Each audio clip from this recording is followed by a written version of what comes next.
دیکھو ربیع الاول کے بارے میں لوگ اکثر ایک سوال پوچھتے ہیں کہ عید میلاد النبی منانا، اس میں جشن کرنا، نبی صلی اللہ علیہ وسلم کی آمد پہ خوشی منانا، یہ اسلام میں کیسا ہے؟ ہم رسول اللہ صلی اللہ علیہ وسلم کی سیرت دیکھتے ہیں.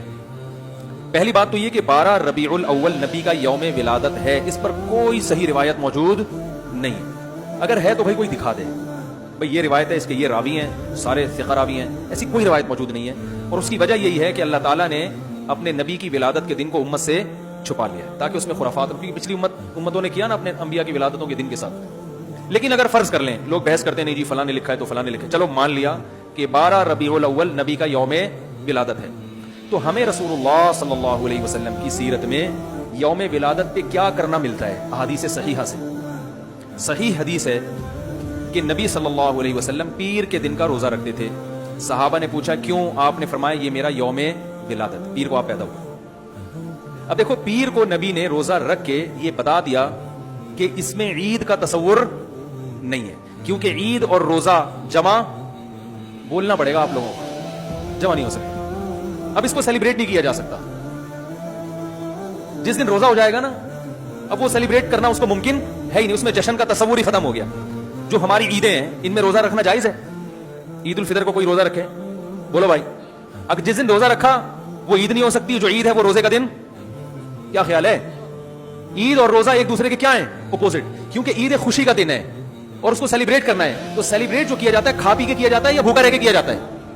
دیکھو آپ کے بچے کا امتحان میں پاس ہو گیا اچھے نمبروں سے، بہت خوش ہیں آپ نے تمام رشتہ داروں کو فون کیا، بھائی میرا بچہ 100 نمبروں سے پاس ہوا ہے، میں بہت خوش ہوں اور میں اب جشن مناؤں گا، ایک سیلیبریٹ کروں گا اس کو. بھائی کیسے کریں گے؟ بھائی آپ تمام لوگوں سے گزارش ہے کہ صبح کا ناشتہ بھی چھوڑ دیں اور کل دوپہر کا کھانا بھی چھوڑ دیں. بھائی یہ کیا ہو گیا؟ بھائی یہ خوشی ہے یا کوئی غم ہے بھائی؟ روزہ کوئی غم کی علامت نہیں ہے لیکن خوشی بھی نہیں ہے. خوشی کا مطلب خوشی کو سیلیبریٹ کرنا نہیں ہے، منانا. خوش ہونا ایک الگ چیز ہے، خوشی منانا. بھائی خوش ہونے پر تو ہم بھی کوئی پابندی نہیں لگا رہے کہ آپ 12 ربیع کو خوش ہو جائیں. مسئلہ ہے خوشی منانا. منانے کا صرف عید کو، خوش ہونے پر کبھی بھی نہیں منائی جائے گی، صرف عید کے دن یا کوئی خوش یعنی یا کوئی کھانا کھلا کے. تو آپ کے بچہ 100 نمبروں سے پاس ہوا، آپ نے کہا کہ ہم خوشی منائیں گے. بھائی کیسے منائیں گے؟ آپ بھی کھانا چھوڑ دیں اور ہم بھی کھانا دے. بھائی وہ کہیں گے بھائی پہلے ہم اس طرح تو ہوگا کہ آج ہم زیادہ کھائیں گے، اس طرح تو منائی جاتی ہے. تو یہ بات سمجھ میں آ گئی. دوسری بات، دوسری دلیل، جمعے کا دن بھی چھوٹی عید ہے نا، اس کو بھی عید کہا گیا ہے روایتوں میں. اسی وجہ، اور عید کے بہت سارے احکام جمعے کے دن بھی لاگو ہوتے ہیں. غسل کر کے نہا دھو کے مسجد میں اجتماع ہوتا ہے، عید کے دن بھی غسل کر کے نہا دھو کے اجتماع ہوتا ہے. نبی جمعے کے دن بھی اچھے کپڑے پہنتے تھے، ہم عید کے دن بھی بولتے کیوں نہیں اچھے کپڑے پہنتے ہیں؟ جمعے کے دن بھی خوشبو لگا کے نہا دھو کے، عید کے دن بھی ایسے ہی. اور حدیث میں جمعے کے دن کو بھی روزے کے ساتھ خاص کرنے سے منع کیا گیا ہے. لا تختصوا لیلۃ الجمعۃ بصلاۃ ولا یوم الجمعۃ بصوم. حدیث میں آتا ہے جمعے کی جو رات ہے اس کو عبادت کے ساتھ خاص مت کرو اور جمعے کے دن کو روزے کے ساتھ خاص مت. جمعے کو روزہ رکھنا کوئی اضافی فضیلت نہیں ہے. ویسے جائز ہے روزہ رکھنا کہ آپ کی چھٹی جمعے کو ہوتی ہے اس لیے رکھ لیا تو ایک الگ بات ہے، لیکن اس کو خاص فضیلت دے کے رکھنا تو یہ مکمل عید تو نہیں ہے. اس میں عید کا لک بہرحال بولو بھائی ہے. خطبہ بھی ہے، جیسے عیدین میں خطبہ بھی ہوتا ہے، 2 رکعتیں ہیں عیدین میں بھی 2 رکعت، لک ہے اس میں. اب ذرا ٹیکنیکل پوائنٹ کو سمجھیے گا آپ لوگ. یہودی سب سے پرانی قوم ہے، ان کے لیے جو مقدس دن تھا وہ کون سا تھا؟ ہفتہ، اور وہی ان کی چھوٹی عید تھا. سب سمجھ رہے ہیں نا؟ اسی میں وہ اجتماع کرتے تھے. عیسائی اس کے بعد آئے، ان کے لیے کون سا ہوا؟ اتوار کو، جو ہفتے کے بعد ہے. مسلمان ان کے بھی بعد آئے، تو ہمارے لیے کون سا ہونا چاہیے تھا؟ پیر. اور یہ یوم ولادت بھی تھا تو اس کو تو زیادہ فضیلت ہونی چاہیے تھی نا بھائی، عقلی لحاظ سے بھی اور جو حکمت ہے اس کے لحاظ سے بھی. عقلی لحاظ سے اس لیے کہ وہ پہلے تھے تو ہفتہ، پھر اس کے بعد اتوار، تو اب ہمارے لیے پیر. اور اس لیے بھی کہ نبی کا یوم ولادت ہے تو یہ بطریق اولا پیر کے دن کو فضیلت ملنی چاہیے تھی کیونکہ وہ نبی کا یوم ولادت ہے. لیکن چونکہ اس میں عید کا کانسیپٹ ہے نا، اس لیے پیر کا نہیں ہوا بلکہ ریورس کر کے کہاں لے گئے؟ جمعے کی طرف.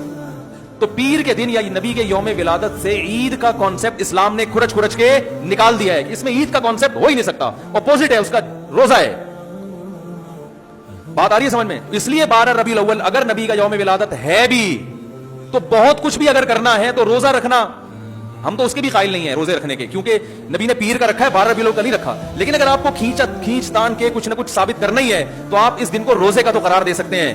آپ اس دن کو سیلیبریٹ کرنا یا عید قرار دینا آپ کے لیے ممکن، قرآن و سنت نبی کی تعلیمات کے مطابق عید کا دن قرار دینا ممکن نہیں ہے. آپ ممکن نہیں ہے. دوسری بات, ابھی بات مکمل نہیں ہوئی ہے, ایک پوائنٹ اور رہ گیا. اسلام میں عیدیں صبح کے وقت ہوتی ہیں, رات کو عیدیں غیر مسلموں کی ہوتی ہیں. کرسمس زیادہ جوش و خروش سے کب منایا جاتا ہے؟ رات کو, کیونکہ اس میں ڈھول ڈھمکے ہوتے ہیں, لائٹنگ ہوتی ہے. لائٹنگ رات کو جچتی ہے, دن میں لائٹنگ بولو بھائی نہیں. جبکہ اسلام کے جو تہوار ہیں وہ کب ہوتے ہیں؟ صبح کے وقت. صبح صبح آپ اشراق کے وقت آؤ گے, نماز پڑھو گے, سویاں کھاؤ گے, گلے ملو گے, پتلی گلی سے نکل لو. عید الاضحیٰ میں بھی صبح صبح آؤ گے, نماز پڑھو گے, قربانی کرو گے, گوشت کھاؤ گے, ٹھیک ہے نا. یہ سب کام تبھی فقہا نے لکھا ہے کہ مغرب کی نماز کے بعد جانور کو قربان کرنا مکروہ ہے. جائز ہے مگر مکروہ, کیونکہ شاعر اسلام میں سے دن میں ہوگا. یہ رات کو شریعت نے اس لیے نہیں رکھا کہ رات کا وقت نا گناہوں کی طرف لے جاتا ہے. جب خوشی منائی جاتی ہے تو رات کو انسان ٹریک سے ہٹنے کا خطرہ زیادہ ہوتا ہے. جبکہ 12 ربیع الاول کو جو عید منائی جاتی ہے وہ دن میں زیادہ منائی جاتی ہے, رات کو. ساری لائٹنگ رات کو ہوتی ہے, ساری جو نعت اور میوزک کے ساتھ وہ سب کب ہو رہا ہے؟ رات کو. یہ خود اسلام کے مزاج کے خلاف ہے. تو پتہ چلتا ہے بھائی, بہت معذرت کے ساتھ, کسی پہ طنز مقصد نہیں ہے. دیکھو اللہ اس کے رسول صلی اللہ علیہ وسلم کو فالو کرنا یہ عشق نبی ہے اصل. یاد رکھو, محبت میں جذبات پہ کنٹرول کرنا یہ زیادہ مشکل کام ہے, اور جذبات سے ہٹ کے, جذبات سے مغلوب ہو جانا یہ آسان بہت ہے, لیکن یہ حقیقی محبت کی علامت نہیں ہے.